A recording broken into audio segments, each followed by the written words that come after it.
Chapter 8, question 15.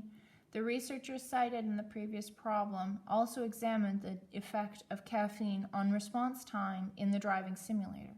In a similar study, researchers measured reaction time 30 minutes after participants consumed 1 6-ounce cup of coffee. Using the same driving simulation task for which the distribution of reaction times is normal with a mean of 400 milliseconds and a standard deviation of 40, they obtained a mean of 392 for a sample of n equals 36 participants. 15a. Are the data sufficient to conclude that caffeine has a significant effect on reaction time? You should use a two-tailed test with an alpha of 0.05. So this is all of the information that we pull from the question. This is all of the information we need. Step 1,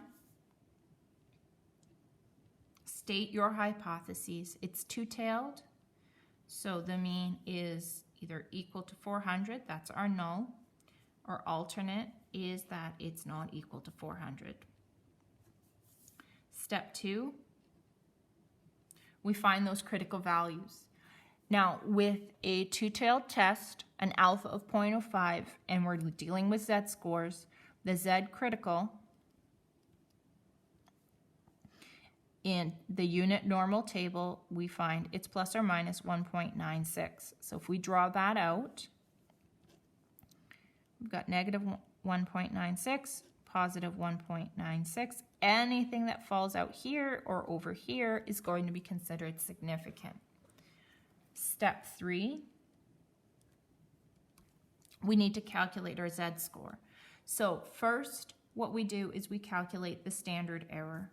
So we're going to take the standard deviation and divide by the square root of n. So we're going to take 40 divided by the square root of 36. 40 divided by 6. 6.6 repeating, so 6.67.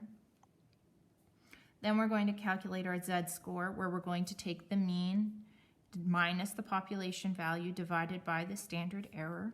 So 392, subtract 400, divided by 6.67. We're going to take this and plug it in here.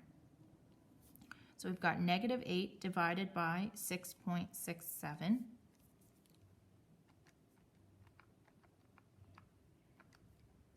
And that gives us negative 1.199, so negative 1.20. Step 4,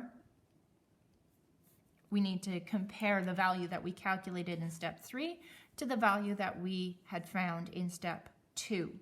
And what we find is that negative 1.20 is not as extreme as 1.96, so it falls somewhere in here.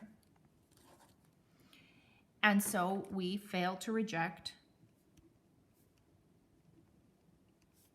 the null. So there is no significant difference.